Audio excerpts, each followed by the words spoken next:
வணக்கம்.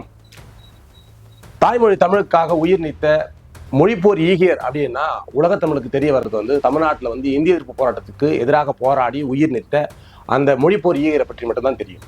போல கருப்பு ஜூலை தமிழர்கள் படுகொலை செய்யப்பட்ட நாள் அப்படின்னா அது ஈழத்தில் சிங்களர்களால் தமிழர்கள் படுகொலை செய்யப்பட்டது மட்டும்தான் உலக தமிழுக்கு தெரியும். அதே ஜூலை மாதம் 5, 6, 7 இந்த 3 தினங்களில் கர்நாடக மண்ணில் லட்சக்கணக்கான தமிழ் மக்கள் தாய்மொழிக்காக போராடி தங்கள் தாய்மொழி வழியில் நாங்கள் கல்வி கற்போம் அப்படின்னு சொல்லி போராடின ஒரு போராட்டத்தில் 4 பேர் கோலார் தங்கவையில் சுட்டு படுகொலை செய்யப்பட்டிருக்காங்க. அந்த வரலாற்றை பேசும் ஒரு ஆவணப்படமாக தான் இந்த வீடியோவை நம்ம பார்க்குறோம். தொடர்ச்சியாக இந்த வீடியோவை நீங்கள் பார்த்து பல பேருக்கு நீங்கள் இந்த விஷயத்தை கடத்தணும். தாய்மொழிக்காக கர்நாடக மண்ணிலையும் இன்னுயிரை ஈந்த மொழிப்போர் ஈகர்கள் கோலார் தங்கவையில் இருந்தாங்க அப்படிங்கிற வரலாறே உலகத்தமிழுக்கு யாருக்குமே தெரியாமலே போயிடுச்சு. இந்த வரலாறை கடத்துன்ற ஒரு நோக்கத்துக்காக தான் இந்த வீடியோ நம்ம பதிவு பண்ணியிருக்கோம். பாருங்க. உலக தமிழர்களுக்கு வணக்கம். உலகம் முழுவதும் தாய்மொழிக்காக உயிரை கொடுத்தவர்கள் ஏராளம். ஆனால் 1982 KGFல் 4 தமிழர்கள் தங்கள் உயிரை தமிழுக்காக கொடுத்தார்கள் என்பதை நீங்கள் அறிவீர்களா? இவர்கள் பேர் கல்லில் எழுதவில்லை, ஆனால் இதயங்களில் நிலைத்து நிற்கிறது. Doctor D. சுரேஷ் பாபு எழுதிய லிங்குவிஸ்டிக் வார் இன் KGF 1982 புத்தகத்திலிருந்து அந்த வீரர்களின் உண்மை வரலாற்றை சொல்ல போகிறோம். வாருங்கள். 1982ஆம் ஆண்டு கர்நாடக அரசு கோகாக் குழுவின் பரிந்துரைகளை அறிவித்தது. அதன்படி பள்ளிகளில் கன்னடம் கட்டாய முதல் மொழியாக்கப்பட்டது. இதனால் தமிழ், தெலுங்கு, உருது, மராத்தி போன்ற சிறுபான்மை மொழிகள் ஒடுக்கப்பட்டது. KGF தமிழர்களுக்கு இது வெறும் மொழி பிரச்சனை அல்ல, இது அவர்களின் வாழ்வாதாரம். நூற்றாண்டுகளாக தொடர்ந்து வந்த அவர்களின் பண்பாட்டை பாதுகாப்பது பற்றியது. KGFல் அமைதி போராட்டங்கள் நடந்தது. மாணவர்கள், தொழிலாளர்கள், கலாச்சார தலைவர்கள் எல்லோரும் தெருவில் போராட்டம் தொடங்கினார்கள். அவர்களது கோரிக்கை மிக எளிதானது. தங்கள் பிள்ளைகளுக்கு தமிழ் முதல் மொழி வாய்ப்பாக இருக்க வேண்டும் என்பதுதானது. மொழி உரிமை கோரிக்கையாக தொடங்கியது. வெகு விரைவில் ஒரு துயரகரமான நிலைமையை எட்டியது. அமைதியாக போராடியவர்கள் மீது போலீசார் துப்பாக்கி சூடு நடத்தினர். மோகன்ராஜ், பால்ராஜ், உதயகுமார், பரமேஷ் போன்ற தைரியமான இளைஞர்கள் தங்கள் உயிரை பலியிட்டு தாய்மொழிக்காக வீர மரணம் அடைந்தனர்.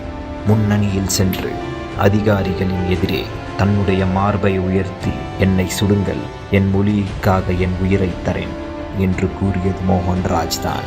அவர்களும் சுட்டனர். அவர் நிலத்தில் விழுந்தார். பலியானவராக அல்ல, தைரியத்தின் அடையாளமாக. KGFின் மற்ற இடங்களிலும் பால்ராஜ், உதயகுமார், பரமேஷ் ஆகியவரும் போலீஸின் துப்பாக்கிச் சூடை எதிர்கொண்டார்கள். ஓடவில்லை, மறைந்து கொள்ளவில்லை. தங்கள் தாய்மொழிக்காக, தங்கள் வரவிருக்கும் தலைமுறைக்காக நிமிர்ந்து நின்றனர். இன்றும் KGF தமிழர்களின் மனங்களில் அந்த பெயர் ஒலித்துக் கொண்டே இருக்கின்றனர். ஆனால் அரசாங்கம் ஒருபோதும் ஒரு நினைவு சின்னம் அமைக்க அனுமதிக்கவில்லை. அவர்களின் தியாகம் இன்னும் ஒரு எதிரொலி மாதிரி நினைவாகவே உள்ளது. அவர்கள் உயிர் துறந்த மண் அவர்களது இரத்தத்தின் சாட்சியாக நிலவுகிறது.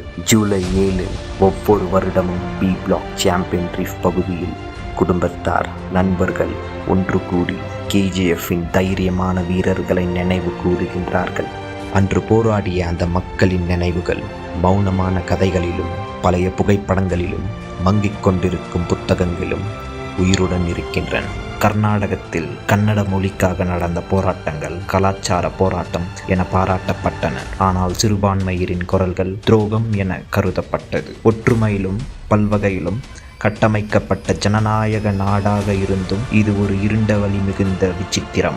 இந்த துயர நிகழ்வுக்கு பிறகு அலட்சியம் தொடங்கியது. KGF மக்கள் அரசாங்க வேலை இழந்தனர். ஒரு காலத்தில் தமிழ் கற்றுக் கொடுத்த பள்ளிகள் மூடப்பட்டனர். சுரங்கங்கள் அடைக்கப்பட்டனர். ரயில் நிலையத்தில் இருந்த தமிழ் பெயர்கள் கூட அகற்றப்பட்டனர். KGF மெதுவாக காய்ந்து போனது. இந்த நாட்டுக்காக தங்கத்தை தோண்டும் மக்கள் இப்போது மறக்கப்பட்டு வறுமையிலும் வேலையில்லாமையும் நிறைந்த வாழ்க்கையில் சிக்கிக் கொண்டுள்ளனர். பல மொழிகளுடன் வாழும் இந்தியாவில் ஒவ்வொரு மொழியும் இந்த நாட்டின் அழகான பரந்த கோலத்தில் ஒரு நூல்தான்.